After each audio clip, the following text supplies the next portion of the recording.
नमस्कार, मी अशोक मुरुमकर. काय सांगता मध्ये आपलं स्वागत. करमाळा तालुक्यातील शेतकऱ्यांचं सहकाराचं मंदिर म्हणून आदिनाथ सहकारी साखर कारखान्याकडे पाहिलं जातं. मात्र या कारखान्याची लिलाव प्रक्रिया पुन्हा एकदा सुरू झालेली आहे. एनसीडीसीने ही लिलाव प्रक्रिया सुरू झाल्याबाबतची नोटीस काल काही वर्तमानपत्रामध्ये प्रसिद्ध केलेली आहे.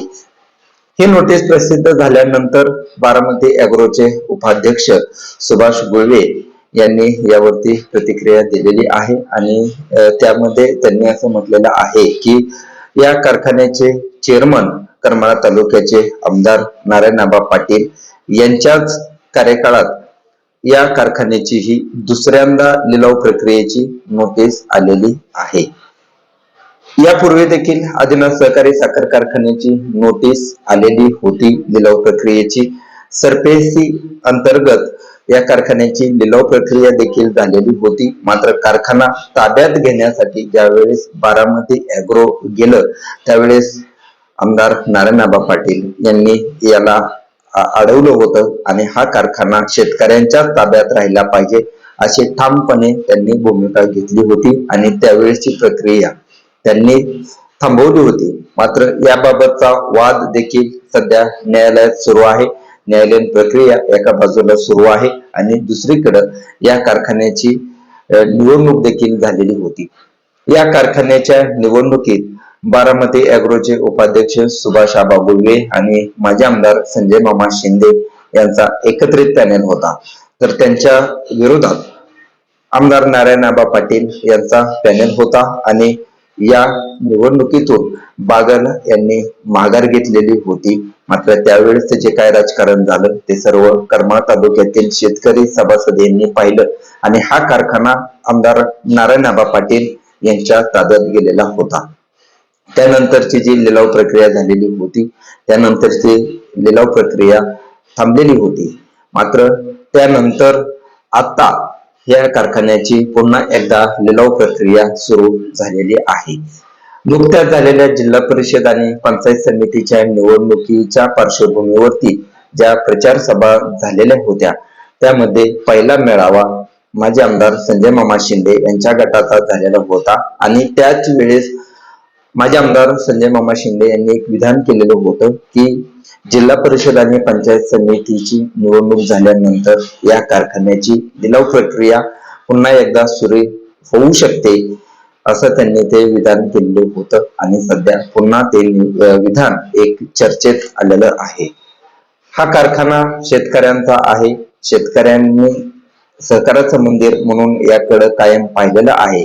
या कारखान्यासाठी करमाळा तालुक्यातील अनेक शेतकऱ्यांचा मोठा त्याग आहे. त्यामध्ये असो गोविंद बापू पाटील यांचा मोठा त्याग असल्याचं मानलं जातं आणि त्यांचा त्याग देखील आहे. हा कारखाना उभारण्यासाठी त्यांनी मोठा त्याग केलेला होता. पायात चप्पल देखील घातली नव्हती असं सांगितलं जातं आणि हा कारखाना शेतकऱ्यांच्या ताब्यात राहिला पाहिजे.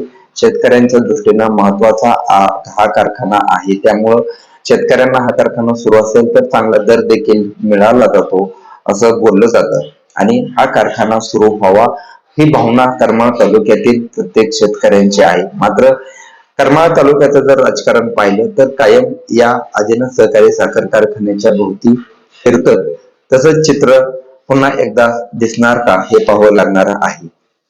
या कारखान्याची सुरुवातीला ज्यावेळेस लिलाव प्रक्रिया झाली होती बारामती ॲग्रोकडे हा कारखाना गेला होता त्यावेळेस शेतकऱ्यांमधून आनंद देखील व्यक्त करण्यात आला होता. मात्र ती प्रक्रिया लांबली.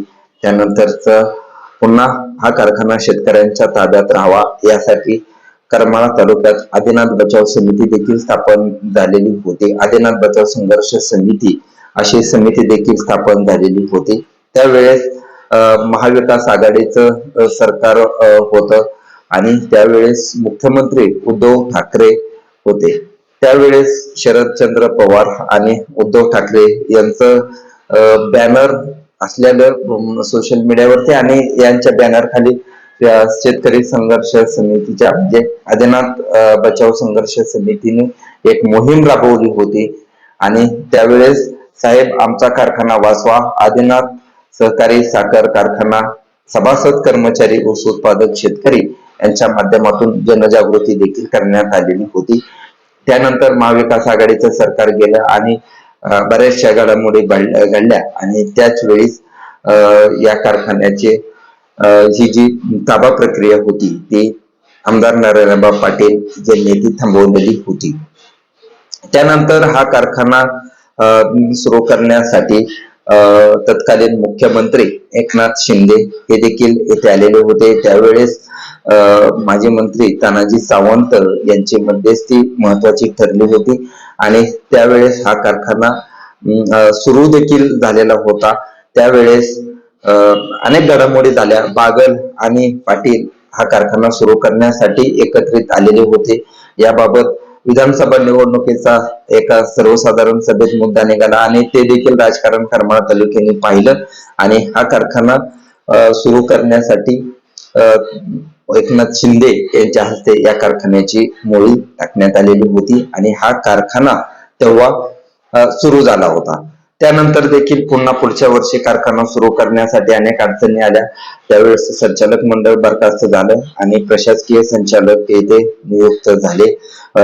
तत्कालीन प्रशासकीय संचालकांमध्ये महेश चिवटे यांचा देखील समावेश होता. त्यांनी देखील कसा का होईना हा कारखाना सुरू करण्याचा प्रयत्न केला, मात्र पूर्ण क्षमतेने हा हंगाम सुरू करता आला नाही आणि त्यानंतर कारखान्याची निवडणूक झाली.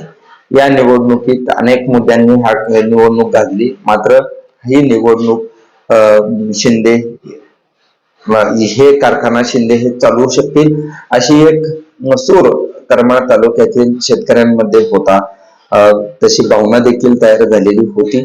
मात्र राजकीय डावपेचात शिंदे यांच्याकडे हा कारखाना गेला नाही. हा कारखाना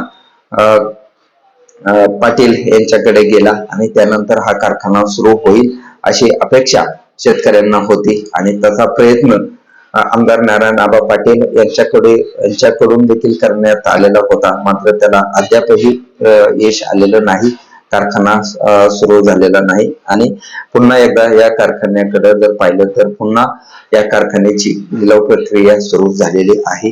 हा नेमकी लिलाव प्रक्रिया म्हणजे कशी होणार याबाबतचं नोटिफिकेशन तर प्रसिद्ध झालेलं आहे. मात्र हा कारखाना सुरू व्हावा, शेतकऱ्यांच्या ताब्यात राहावा यासाठी पुन्हा एकदा काय आमदार नारायणबा पाटील यांच्याकडून प्रयत्न केला जातो का? अर्थात त्यांचा प्रयत्न सुरू राहणारच आहे. कारखाना सुरू व्हावा यासाठी त्यांचा प्रयत्न राहणारच आहे. मात्र ते कशा पद्धतीने प्रयत्न करतील आणि कारखाना कशा पद्धतीने शेतकऱ्यांच्या ताब्यात ठेवतील हे पाहावं लागणार आहे. मात्र सध्या करमाळा तालुक्यात वेगवेगळ्या या कारखान्याच्या लिलावाबाबत प्रक्रिया चर्चा सुरू झालेल्या आहेत आणि नेमकं या कारखान्याच्या लिलाव प्रक्रियेबाबत नेमकं तुम्हाला काय वाटतं हे देखील आम्हाला कमेंट बॉक्स मध्ये सांगा.